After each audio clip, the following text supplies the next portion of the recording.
بچه ها y برابری سینوس x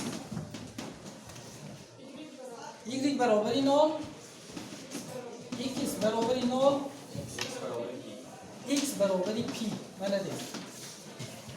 گفتاست که مساحت فیگورایی با همین خطها محدود را نظرش کنید. من همین سوال شما به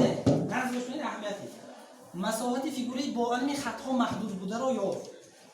اگر شما تصور کردن نتونید، من گفتم اگر تصور کردن تونید که چی جای قینیش نیست، تصور کردن نتونید یک بار گرافیکش کشید. بگذار یک بار گرافیکش میکشیم. ما 20 سال بود گرافیک فونکسیون تریگونومتری گذشتگی بودیم. یک بار دیگه تکرار. گرافیک سینوس ما اینو ببینید چه نول اند نول پی تقسیم دو چند یک یک کتی مینوس یک زیاد نمیشه. سینوس و کوسینوس قیمتاشون چیزه یک که مینوس یک زیاد نمیشه. سینوسوئید بود گرافیکی سینوس ما چیزه سینوسوئید فهمیدید می؟ ما می‌گفتیم اینو ببین نول اند نول پی تقسیم دو یک اون تو شده بالا بون داره. تمام خیلی انکو گشته پینده نول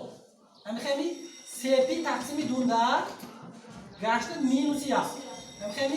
بعدی سپی تقسیم دو نول چند می بیاد دو پی تقسیم دو جمع کنیم دو پینده گشته نول هم خیشتون برفتن سینوسوئید اکو اینجا به اهمیتی موضوع ما چیزه گرافیک هم تو هم انمی قسمش بس چوبه همی قسمش بس چون که افتاد که y برابری نول y برابری نول من این تیر باری رنگ میخود من رنگ بکرم این تیر انا کو x برابری نول ما چی x برابری نول ما انا این تیر هم خیلی x برابری نول کدام قیمت y به نمونیم x ما همیشه چند نول و با یک دیگرش x برابری چیزه p x برابری p من p گذاشتم برابر فهمیدیم می بچه ها انا می خطهای راستکتی محدوده گرافیکش چیزش یافت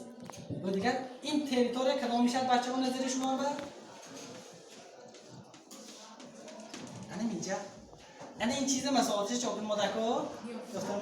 مساحت ترپیزی چیزشو کج خطه ترپیزی کج خطه ما شکلش دیدوسین میچکل بچه ها آفرین انا کو گپ من گوش کنید برای اینا یافتم значит ما از سینوس x فونکسی ابتدایی میگرفتیم فونکسی ابتدایی از سینوس x در نقطه چند p مینوسی فونکسی ابتدایی از سینوس x در نقطه چند نول یک بار پینده فونکسی ابتدایی یک بار نول انا کو سینوس x اینتگرالش چه برابر بود مینوس کوسینوسی x نه انا کو چیه p مینوس کوسینوسی نول آفرین اگه کوسینوسی پی ما چیه برابر بچه ها کوسینوسی پی ما مینوس یک بر مینوسی